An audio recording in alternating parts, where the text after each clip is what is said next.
Trump জোর গলায় বলছেন ইরানের পারমাণবিক সক্ষমতা সমূলে ধ্বংস করে দেওয়া হয়েছে।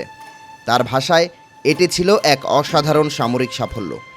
কিন্তু যখন যুক্তরাষ্ট্রের ক্লান্ত B-2 বোমারু বিমানগুলো ইরানে হামলা চালিয়ে বাড়ি গিয়ে বিশ্রাম নিচ্ছে, তখনই সারা দুনিয়ায় উঠছে একটাই প্রশ্ন: যদি ইরানের ইউরেনিয়াম মজুদ সত্যিই ধ্বংস হয়ে থাকে, তবে কেন ছড়ায়নি তেজস্ক্রিয়তা? ইউরেনিয়াম তো আর হাওয়ায় মিঠাই নয় যে হাওয়ায় মিলিয়ে যাবে নিঃশব্দে। ইরানি কর্মকর্তারাও স্বীকার করেছেন 3টি স্থাপনায় হামলার শিকার হয়েছে, তবে শত্রুপক্ষ উল্লেখযোগ্য ক্ষতি করতে পারেনি। তাই নেতানিয়াহুর কপালে ফের চিন্তার ভাঁজ। আর সেই ভাঁজ থেকেই আবারও নতুন করে হামলা চালিয়েছে ইসরায়েল। তবে বিশ্লেষকদের মতে ইরানের এসব স্থাপনা এতটাই সুসংরক্ষিত ও সুরক্ষিত যে সেগুলো ধ্বংস করা সহজ নয়। ফর্দ, ইস্পাহান ও নাতাঞ্জ ইরানের ইউরেনিয়াম সমৃদ্ধকরণ সক্ষমতার মূল স্তম্ভ। এই 3টি স্থাপনায় সম্প্রতি ভয়াবহ হামলা চালিয়েছে যুক্তরাষ্ট্র।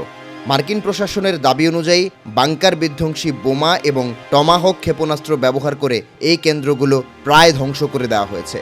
যুক্তরাষ্ট্রের জয়েন্ট চিফ অফ স্টাফের চেয়ারম্যান জেনারেল ড্যান কাইন জানান, ফোর্দোতে ব্যবহৃত হয়েছে MOPS নামের বাংকার বিধ্বংসী বোমা, যা B-2 স্টেলথ বিমান থেকে ফেলা হয় এবং রাডারে ধরা পড়ে না। 13,000 কেজি ওজনের GBU-57 হল বিশ্বের অন্যতম শক্তিশালী বাংকার বিধ্বংসী অস্ত্র। এটি মাটির নিচে 60 মিটার গভীরে প্রবেশ করতে পারে এবং এতে থাকে 2,400 কেজি বিস্ফোরক উপাদান, যা ভূগর্ভস্থ স্থাপনা ধ্বংসে অত্যন্ত কার্যকর। জেনারেল কাইনের ভাষ্য অনুযায়ী অন্তত 2টি স্থাপনায় 14টি MOP বোমা ফেলা হয়েছে এবং সেগুলো সম্পূর্ণভাবে ধ্বংস করে দেওয়া হয়েছে। কিন্তু বাস্তবতা বলছে ভিন্ন কথা।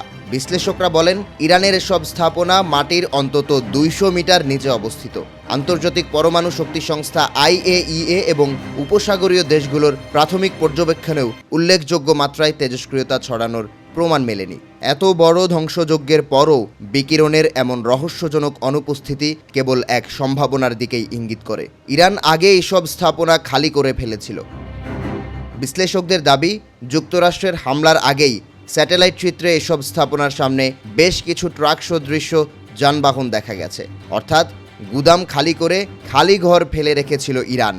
নয়তো ফোর্দোর মতো ভূগর্ভস্থ কেন্দ্রে যেখানে হাজারো সেন্ট্রিফিউজ চলত, সেগুলো ধ্বংস হয়ে গেলে বিকিরণ ছড়াতই। প্রশ্ন উঠছে, ইরান কি যুক্তরাষ্ট্রের হামলার প্রস্তুতির আভাস আগে ভাগেই পেয়ে গিয়েছিল? কুইন্সি ইনস্টিটিউটের বিশ্লেষক ট্রিটা পার্সি মনে করেন, ইরান হয়তো সতর্ক ছিল এবং ইউরেনিয়ামের মজুদ অন্যত্র সরিয়ে ফেলেছিল। বিশ্লেষকদের মতে মাত্র 9 থেকে 10 কেজি ইউরেনিয়াম সরাতে অত ঝামেলা হয় না এবং এখন ইরান হয়তো আরও মরিয়া হয়ে উঠবে পারমাণবিক অস্ত্র তৈরিতে। এই খবরে সবচেয়ে বেশি অস্বস্তিতে পড়েছে ইসরায়েল, কারণ মূল ইউরেনিয়াম যদি ধ্বংস না হয়ে থাকে তবে কর্মসূচির প্রকৃত ক্ষতি হয়নি। শারীরিক অবকাঠামো হয়তো পুনর্গঠন সম্ভব, কিন্তু ইউরেনিয়াম হারালে তা পুনরায় তৈরি করা সহজ নয়। এটা নেতানিয়াহু ভালো করেই জানেন।